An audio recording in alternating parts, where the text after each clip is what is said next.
Welcome to La Vida Rosa. I'm your host, Pinky, and today we're going to be talking about Love is Blind, Season 4, Episodes 4 and 5. So if you'd like to see more, then just stay tuned, like, comment, and subscribe. And without further ado, let's get into this video. Alright, y'all. So basically, pretty much everyone has met, and they're on their vacation in Mexico. Things are getting a little awkward for some, things are getting steamy for others, and we're seeing if these people's chemistry works in person like it did through a wall. It's gonna go ahead and get Brett and Tiffany out of the way. Not much happened with them. They're just really cute together. They're very attracted to each other. The chemistry is there. He seems very, very sincere, but you know what? We've been fooled before by SK, okay? But I'm getting sincerity from him. I'm getting it from her too. Brett ended up saying this episode that Marshall was the one that actually put him on Tiffany. Marshall had a date with Tiffany, and you know, he realized it wasn't going to work between those two, but he saw that Tiffany was a good woman. He saw that Brett was a nice guy. He was like, you should keep your eye on that one. And he did, and it ended up working out. So that was very... Marshall is a stand-up guy. Once again, the conversation about love comes up, and he wants her to know that he's very into her. This is something that she does very naturally. You know, she's very complimentary, talks about how much he's attractive and how she just, you know, loves to look at him or whatever. And he wants to be able to say, I love you freely, but that's just something that he didn't grow up with. Like, even when he talks to his father, he waits for his father to say I love you at the end of a conversation, or he wants to say it, but he just never does. It's just not something that he has, so but it's something that he wants to do. So that's something he's working on. Hopefully he can go ahead and pull that out, because that's something that Tiffany deserves. You know, she deserves to hear that. She deserves to hear, you know, how much he's feeling her too. And I feel like he's trying in his own little awkward way, and eventually, you know, he'll get comfortable with it. But yeah, they're just so cute. We're rooting for Brett and Tiffany. So let's move on to Jackie and Marshall. Like I said, when they first met each other, I already knew physically Marshall was not her type, and she pretty much said as much this episode. She likes the baller aesthetic, you know, tatted up, muscular, tall, you know, wearing the snapbacks, cheating. Like, girl, like, we know what the stereotype is for those types of dudes, and clearly that has not worked out for you in the past. So that's why she is being so open to giving him a chance. She keeps talking about how he's a good guy. This is what I need something different. Hopefully she really does give him a chance. He is completely smitten with her. He's 100% in this. When he says he loves her, I 100% believe it. I think he really does care about her. They did go on a little excursion, and while they were out, she told him that she was worried about her behavior, not his. She's afraid that she's going to hurt him, and that she is going to, you know, push him away. She's scared because she's never actually had her feelings reciprocated in a relationship. And what I love about him is that he's very sweet, and he's very delicate and sensitive with her feelings. But I feel like he can be dominant when he gets ready to. We gonna see. But, you know, he seems like it. At some point, I don't know if she got drunk. I don't know what happened, but her energy completely changed, and she just began sobbing out of nowhere. He did her best to try to console her in the beginning, but she literally was pushing him away, like, get off me. She ran to the bathroom, slammed the door. Like, he was literally like back to the door, sliding down the wall, sitting on the ground, waiting on her to open up. Like, he was being so patient with her, just being so sweet. And when she finally did open the door, he just held her while she cried in his arms. It was sweet, but it let me know that she has been through it. She probably deep down inside somewhere is broken. And, you know, she said it was about, you know, basically she feels like she has her family on her back, and she has to take care of them financially. But something tells me it's something deeper going on, and I don't even know if she was ready to get married. And it just makes me really feel bad for Marshall, because at the end of the day, she knows she gonna hurt him, and I hate that. I do like their chemistry when they're around other couples. They're very fun, playful people individually, and we do get to see that, and so we kind of see why they chose each other. When they're meeting the other couples and Brett and Tiffany walk up, she looked at Brett and she was like, he fine. And he was like, I told you. I thought that was so funny, even though she was a little bit out of line for saying that. Towards the end of episode 5, we see her being very nasty and very rude with how she talks about people. She's sitting up here literally talking mess on everybody, and every other nail was missing. They ain't got no nail techs in Mexico. Anyway, we'll get to what she said later on, but I had to mention that because I was sitting up here feeling bad for her, and then she just showed that little nasty side. I'm like, what is up with the women this season being so catty? Like, I wasn't here for that. Like, y'all supposed to be here for love, but y'all being nasty to each other. So let's move on to Chelsea and Kwame. Like I said, when they first met each other, they were very touchy-feely. They have not been able to really pry themselves away from each other until Micah is dropped down in this situation. Other than that, they're all over each other. Her makeup keeps rubbing on his nose and making it look ashy, and I'm just like, please give him a makeup wipe just to keep in his pocket, so whenever y'all decided y'all want to make out, he can wipe that off, because like literally her full face just gets on his. He had the nerve to tell her that he thought she would be ugly. Okay, I'm gonna let that rest. But she is completely gone over it. Like, she's sprung.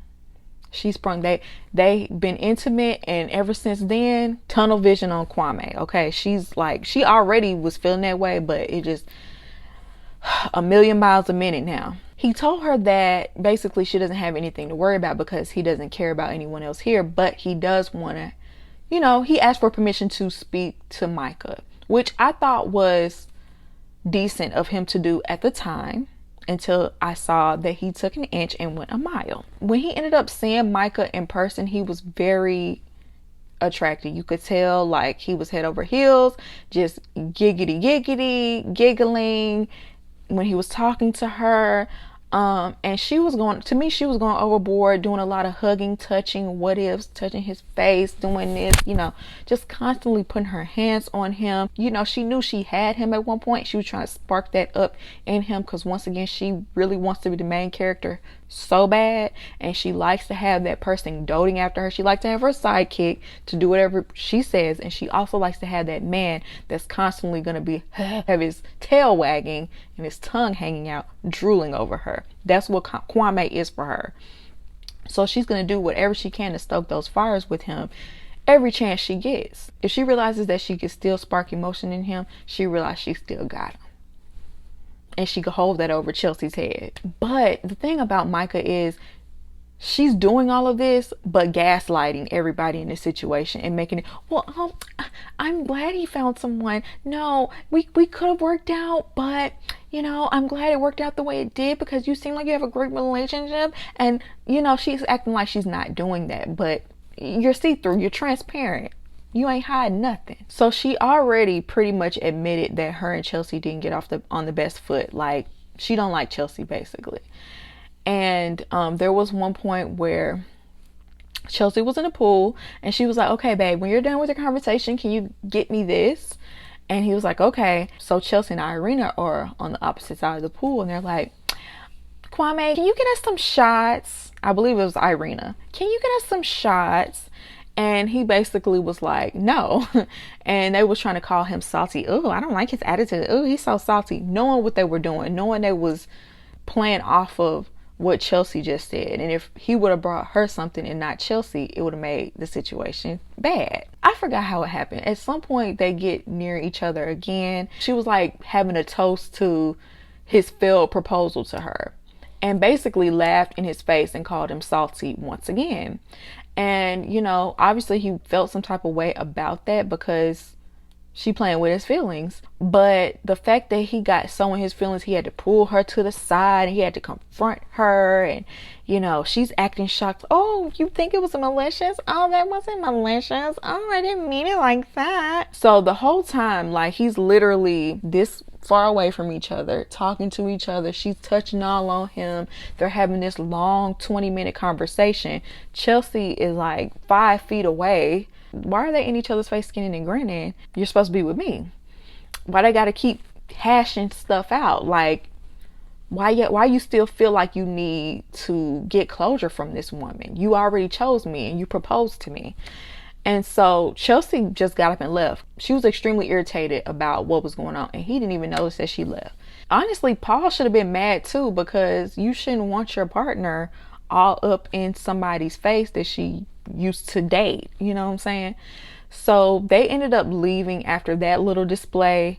She ended up confronting him about him constantly pulling her to the side, instead of, like, you know, you could have just confronted her in front of everyone. Why did you have to pull her to the side and y'all have this intimate conversation? And he said he had to talk to her to get closure. You just don't understand. And she's like, you have a fiance. It's not just about you anymore and what you need. You have to think about me and my feelings as well. She basically asked him, like, do you have any regrets? And she was like, she doesn't regret, you know, choosing Chelsea. And it's like, well, let it go. Let all of that go. You're not with Micah with somebody else. And this is why she keeps playing with your feelings, Kwame, because you allow her. You allow her to pull and tug you by your collar, and you follow right behind every single time. And yeah, what is up with these men in jacked up haircuts acting like this in their relationship? Because I'm sorry, he's doing too much for you to have proposed to another woman. Let's move on to Micah and Paul. So when it comes to Micah and Paul, I feel like they have a very, like, surface level relationship. Like, I don't feel like their relationship will ever get too deep. They are not each other's type. Basically, Micah is the opposite of that. They don't seem like they're really interested in each other. They're just going through the motions, and, you know, she don't mind playing the game, and Paul just going along for the ride. Which is sad, because he could have chose Amber, she could have chose Kwame, and they probably would have been happier.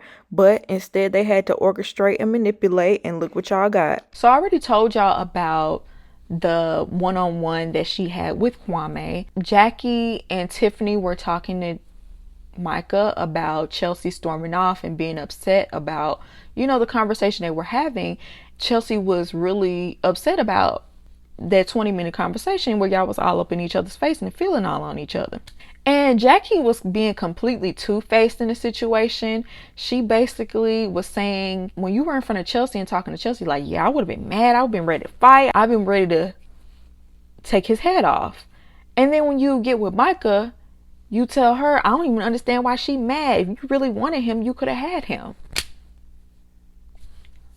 I'm like, what?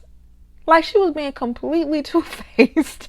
I'm like, girl, do you realize you were being filmed? And then at some point, they start laughing and joking about how Irina doesn't really like Zach. And we're going to get to that.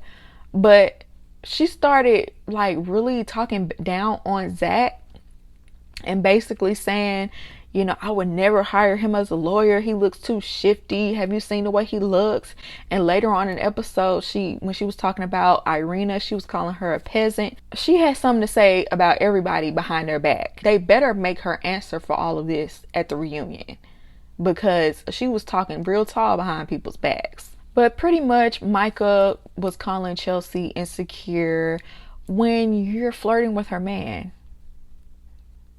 How you gonna call her insecure and you being trifling?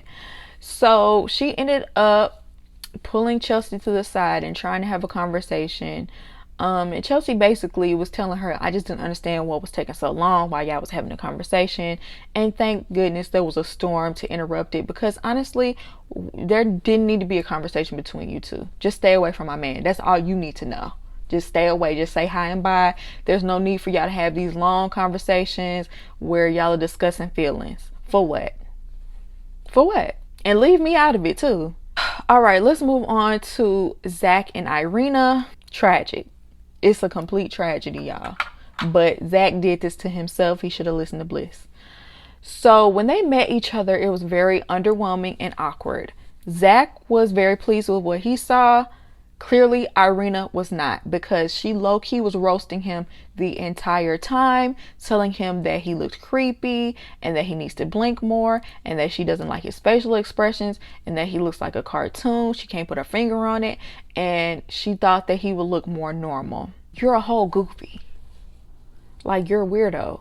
And you have the nerve to be talking about him like y'all match. You don't even realize y'all match. I was going to use the word quirky until I saw the rest of the episodes and how you were treating him. Because I just don't understand why you think his personality is so offbeat. Yours is even more so. Yours even more so doesn't make sense. You 25 years old. You still want to play a sidekick. You want to be Gretchen Wieners so bad. He ended up proposing to her, gave her the ring. She criticizes it and talking about how she'd rather have a different band. And he whispers in her ear and asks for a kiss. And she basically denied him. I knew at that point he was going to regret his decision to pick Irina. They end up making it to Mexico. And when it comes to them staying in the same room, like, she literally put a whole barrier in between them. She's sleeping on one side of the bed, he's sleeping on the other side. She put his little bear in between, and she told him that she wants to wait until after the altar before they're intimate if he's willing to. But she's not even willing to kiss him, nothing. So she's been acting very standoffish and weird towards him. So he ends up calling her out for basically pushing him away with jokes and constantly, you know, calling out everything that she doesn't like about him. And he's saying that she does that because she just likes to be in control. I believe that, but also she just is not attracted to you whatsoever. She don't like you. I feel like the only reason why she manipulated the situation so you would pick her is so she could stay on the show, so she could be Gretchen Wieners. Later on, she ended up telling Micah that he gives her the ick and that she's not attracted to him. She's very attracted to Paul and low-key been flirting with him the whole time. And I'm trying to figure out, has Paul been flirting back? I mean, he was entertaining it at the very least. I just remember there was one point where she was wearing a bathing suit that was kind of revealing and he was trying not to look. And there were a couple of times where they were just off to the side alone having so-called deep conversations. And I don't know, it's making me give Paul the side eye as well. You're like really flirting with your so-called best friend's man. Fiance. He obviously is feeling the distance and he's having these conversations with Paul and telling him like what's going on, that she's like being standoffish, that behind the scenes she'll be a little bit more receptive to his advances, and you know, they might kiss or touch, but then when they get in front of other people she'll push him away. And you know, he's saying, well, I still think she's a good person, but why do you still think she's a good person if she's treating you like trash? He must have been trying to convince himself, child. You already saw the signs with how she treated the other women. You said she was vicious. You said she had done mean girl antics. But now that it's happening to you, are you not seeing reality? Like, I just didn't understand that. Once again, she's constantly flirting with Paul and she's doing it in front of Zach. And, you know, he finally told her, you know, he feels like you're not invested in him. She basically agreed with him, and he said, if you can't get past the physical, then we should just cut ties right here. You know, she didn't have any choice but to agree, because she literally cannot fake her attraction. She can't play the game. Clearly she can't stand being around this man at all. So she ended up admitting, yeah, I was a complete jerk to you. I don't understand why you feel this way towards me, because I've been nasty to you this whole time. Seemed like she was doing it on purpose at this point. And basically told him he should go find bliss. And he should sit up there and feel stupid with a dunce cap on his head. Like, I can't believe he should feel so dumb. He fought so hard to be with Irina, and look at how she is treating you. Bliss would have never did this. He did not hold back with telling her how horrible it was to be with her the past few days. You know, they slept on opposite sides of the bed. He felt like they had been married for 15 years and they just grown apart. He said he was going to leave day 3. And she was like, child, I was going to leave when I first met you. I was not happy. She is so mean and dirty and disrespectful and rude and nasty. Like, I hope any potential suitor you have sees this and runs. Because regardless of whether you like somebody or not, the way she's talking to him is just disgusting. Like, you're just like, you've been overall disgusting this entire time with the men and the women. And then she had the nerve to admit that she liked Paul, her best friend's fiance. And I hope he tells it. And then at the very end, we get a plot twist. We see Zach and Bliss meet up for the first time in person. And, you know, he ends up telling her that he made the wrong choice, and then we have obviously the cliffhanger. And in a way, I low-key want Bliss to come on and them still be like that fifth couple, but at the same time, I feel like he doesn't deserve Bliss, because you could have had a good woman. She clearly was the better option. For whatever reason, you still chose Irina. Like, Irina didn't make you nothing for your birthday. Like, you knew she had these terrible qualities and you still chose her, so you deserve to have to live with those consequences. But like I said, low-key, I kind of want them to be on the show, because I want Irina to see what she missed. You missed out. So that's all I had to say, you guys. Y'all let me know what y'all think down below. Do you agree with me? Do you not agree with me? I would love to hear your opinion, and I hope you enjoyed this video, and I'll see you in my next one. Peace.